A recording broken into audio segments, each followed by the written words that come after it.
Jadi dapat banyak pandangan, termasuk dari tamu-tamu luar negeri yang berkecimpung di kopi.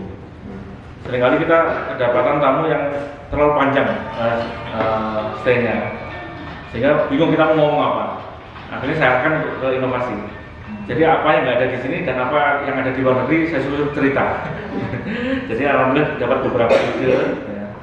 Termasuk ide yang pertama adalah mungkin ini sudah banyak yang lakukan. Pertama adalah kopi hijau, di mana kopi tidak selalu hitam dan kopi tidak selalu di roasting.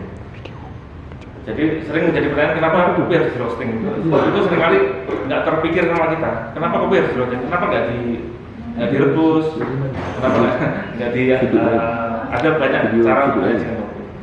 Jadi ini salah satunya, kopi ternyata tidak harus di roasting. Roasting atau yang biasa dilakukan untuk kopi. Jadi ini dengan adanya satu inovasi ini kita bisa menghasilkan manfaat dari buah kopi ini bisa hampir utuh. Ini paling nggak pas kalau saya cerita karena saya cukup ini sehat. Jadi kalau ada yang percaya.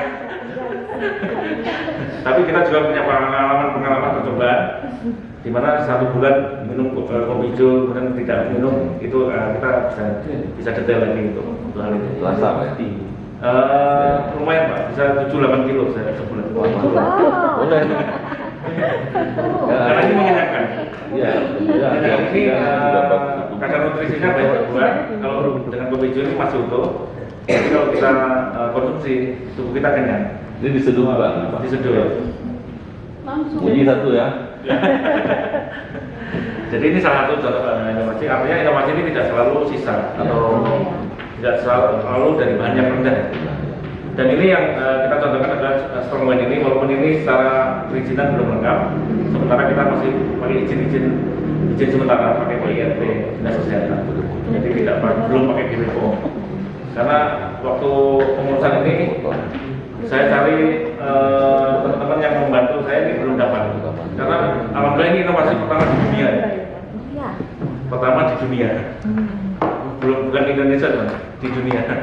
Dan ada yang menyerupai ini adalah di Kolombia dengan buah bit yang mungkin potensi sana buah bit. Kebetulan di sini potensinya adalah aren. Jadi ini kita reaksikan dengan gula aren supaya intisari kopi ini tertarik dan kita nggak pakai bijinya. Bijinya dijual, kita pakai airnya saja, air reaksinya kita rebus jadi strong wine. Rasanya mirip wine. Kalau di sini beberapa tamu-tamu boleh red wine, ini seperti red wine karena rasanya sudah mendekati. Jadi beberapa inovasi kita atau kreativitas kita berawal dari masalah. Masalah yang terjadi adalah banyak teman-teman petani produser itu membuat wine kopi wine. Mungkin sering dengar wine kopi di kafe-kafe itu. Itu kalau kita suguhkan ke bule dalam hal ini adalah Amerika, Eropa, selepas dari Asia. Kalau Asia masih oke. Kalau orang Amerika, Asia itu kalau disuguhkan wine kopi itu marah. Saya sudah 5 kali menyuguhkan di ruangan ini juga ada rombongan dari Amerika. Kita suguhkan kopi wine, marah karena kopi bagus dirusak. Ya. Jadi itu kan timbul masalah dan bisa dibilang merendahkan kopi kita, kopi Nusantara, kopi Aceh.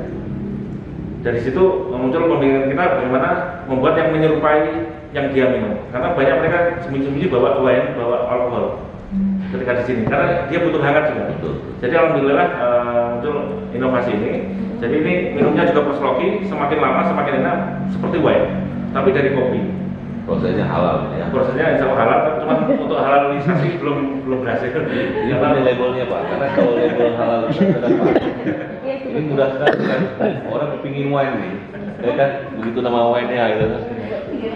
Jadi itu mungkin sangat gambarannya beberapa produk inovasi yang sudah kita lakukan dan kita perkenalkan. Dan ini tidak semuanya kita kenalkan ke mahasiswa. Ada satu produk yang memang kita kunci rahasianya seperti ini. Ini kita kunci, walaupun mahasiswa tahu, bahkan sudah memasarkan. Ada mahasiswa yang kemarin magang itu sudah sampai jadi reseller. Sekali beli 5-10 botol dijual lagi. Lumayan satu botol untung 20.000. Ya. Kalau sudah jual ini pasar berapa sekarang Pak? Ini masalahnya 100 ya. Jadi harga resellernya 80. Ya. Jadi ini salah satu. Ada juga mahasiswa yang Hanya ordernya kecil-kecil tapi dijual lagi. Misalnya kopi tapi yang kecil 100 gram dijual lagi gitu. Nah, apa ini untuk latihan jualan kok? Jadi ini gambarannya dari tadi inovasi yang pertama kopi hijau, kemudian ada inovasi saya yang ketujuh adalah Strongwear. Alhamdulillah kita sudah ada 10 inovasi. Ya, inovasi yang terakhir adalah ini COVID-19, bukan COVID-19 tapi COVID-19. Ini sempat terputus pemasarannya karena COVID. Jadi kita upayakan ada cash flow yang cepat di tingkat petani, panen besok jadi uang. Jadi COVID-19 inovasi ini. Jadi seringkali mungkin petani terjebak oleh keuangan, mungkin rentenir atau hutang. Dan ini kita dapatkan inovasi bagaimana petani panen hari ini sudah jadi uang. Jadi ya apa namanya itu? COVID-19. Itu gimana? COVID-19. Isi dua atau Ya Bu. makan minumnya atau gimana tuh Pak? Kita malah nggak tahu. Pembeli mintanya seperti itu. Jadi ada inovasi yang ciptaan kita, ada inovasi by order. Apa maksudnya? Ini kita sampaikan dari judulnya sudah bisa terbaca COVID-19. Kopi di oven suhu 90 derajat. Jadi kopi ini dipanen tanpa proses penjemuran, tanpa menggiling. Ini langsung dicuci, langsung masuk ke oven. Langsung seperti itu Satu hari satu malam. nggak dikupas apapun. Tanpa dikupas. Steril langsung. Ya, di sini kita sudah jual 3 sampah. Sampah cherry, sampah kulit tanduk, dan sampah kulit tiga kulit sudah bisa kita jual. Masuk itu. Ya, masuk semua. Kita bisa jual Sama biji, berat, sama ya. sama. Jadi itu salah satunya. Ini cuma terputus oleh COVID. Jadi pembicaraan kita dengan pembeli terhenti karena ada kendala. Yang masih berjalan, inovasi yang lain masih berjalan. Kemudian ada juga inovasi yang kita sering sedikit utak-atik ya, pakai matematika sederhana. Jadi ada di pohon itu tidak semuanya merah seperti ini, ada juga yang hitam. Jadi kalau sempat merah dan hitam ini tercampur, itu akhirnya negatif. Itu kita umpamakan dengan pelajaran SD kelas 5, negatif kali positif jadinya negatif. Jadi itu sederhana, negatif kumpulkan, positif kumpulkan, keduanya dikalikan, akhirnya jadi positif semua. Jadi kopi yang rusak tadi kita jadikan produk harganya 3 kali lipat dari kopi rusak. Rasanya melebihi dari kopi yang bagus. Jadi kopi bagus. Jadi di kebun ternyata juga ada banyak kopi yang tidak bagus, yang sampai menghitam, sampai mengering di pohon. Akhirnya kita kasih nama kopi kismis. Kita panen seperti sudah kismis, sudah mengering. Itu punya kelebihan di mana rasa dingin, ketika dingin itu makin enak. Ketika hangat atau panas enak, ketika dingin makin enak. Ini identik dengan prosesnya di kebun. Dia sudah kelewatan masa. Ya. Ini juga saya belajar dari pembeli dari Brasil. Ketika datang ke sini, kebetulan tidak didampingi bos, jadi saya bisa tanya macam-macam apa yang ada di sana. Dia sedikit singgung black cherry. Jadi kopi panen hitam. Dari situ, dari satu informasi itu kita olah. Termasuk ini. Tapi kalau pasarnya bagus juga tuh Pak. Waktu kita tenaga kerja panen nggak ada bisa dibiarin. Betul. Ya. Saya malah biarkan semua kebun saya jadi ini karena harganya 3 kali lipat. Sambil nunggu mahasiswa datang. Kalau udah datang mahasiswa saya suruh panen. Nggak jatuh Pak? Nggak jatuh? Ya Bu. Nggak jatuh. Itu tergantung varietasnya, ya, dan tergantung kerajinan kita. Kebetulan kami yang kerja hanya punya waktu sore, hanya percobaan kita panennya setiap hari, bukan setiap setahun 2 kali. Setiap hari bisa panen, karena saya hanya panen black cherry-nya. Sudah black, sambil nunggu mahasiswa datang. Tapi udah Bapak udah memberi pasar sendiri ya. Ini ada pasarnya, dan karena memang jadi tidak selalu ada pasar dulu Pak. Ya. Jadi banyak inovasi kita yang tidak ada pasarnya dulu. Setelah kita buat, kita cari pasar. Alhamdulillah seperti ini Kaskara, kita sudah 7 kontainer kirim ke Taiwan. Sebelumnya nggak ada pasar. Dan ternyata di Starbucks sudah ada menu Kaskara. Satu gelasnya aja 30 teh kopi Kaskara. Yang itu pun yang small, yang medium sudah 45.000 dari Kaskara itu. Walaupun bukan dari kita, mereka dari Kolombia. Jadi itu gambarannya bahwasanya penting sekali karena kita perlu mengikuti perkembangan zaman. Kalau kita hanya biasa saja, seperti tadi kopi dibudidayakan kemudian dipanen biasa, dipasarkan panen standar 4 cara pengolahan, kemudian dipasarkan secara biasa. Akhirnya kita ketemu raksasa, ketemu tembok. Sekarang pembeli besar sudah datang ke sini. pembeli dari Perancis, dari India itu besar semua. Ya, dari Amerika datang ke sini langsung beli. Kalau kita hanya belajar tadi, akhirnya keluar, saya ibaratkan tadi kita punya pistol, mereka sudah punya AK sekian gitu ya. Jadi kita kalah telak itu. Jadi akhirnya mahasiswa kita kasih pembelajaran, bukannya dia harus bisa langsung menjalankan inovasi, tapi belajar dulu prinsip-prinsip inovasi seperti apa. Ya, dari hal masalah, dari potensi, seperti ini kalau kita hitung seluruh Gayo, kita kumpulkan jadi Kaskara ini nilainya 500 miliar yang terkumpul dari hal yang dibuang selama ini. Ya.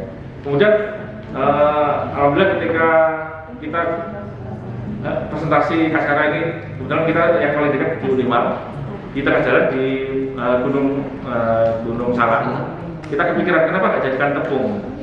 Karena selama ini Gayo hanya yang ada produk atau yang bisa jadi oleh-oleh ada tepung kopi, kafe, minum kopi. Kuenya mana? Ya, seperti mungkin kue kaknah dan lain-lain kan khas ya. Seperti di Sabang ada kue khas.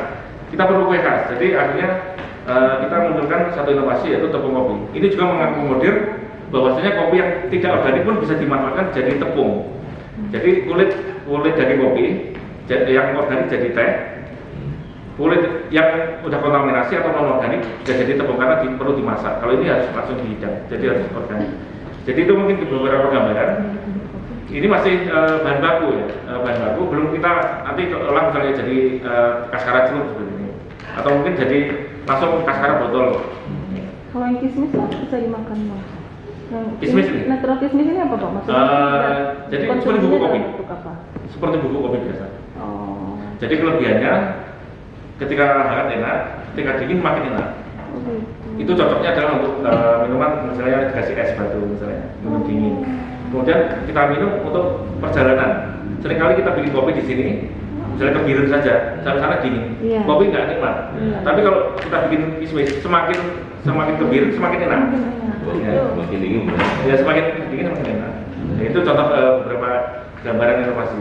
Jadi dengan motivasi ini sudah di ujungnya di bulan kedua, bulan ketiga mahasiswa sudah ada gambaran apa inovasi yang bisa dilakukan. Walaupun istilahnya nggak apa-apa cari turunannya dulu dari tepung ini diinovasikan, dari teh kopi ini diinovasikan, ada bikin teh kopi kombucha macam-macam, ada beberapa inovasi. Jadi ini mungkin gambarannya mengenai inovasi. Ini sangat penting karena kalau kita tidak melakukan inovasi ya seperti mungkin kayak HP Nokia yang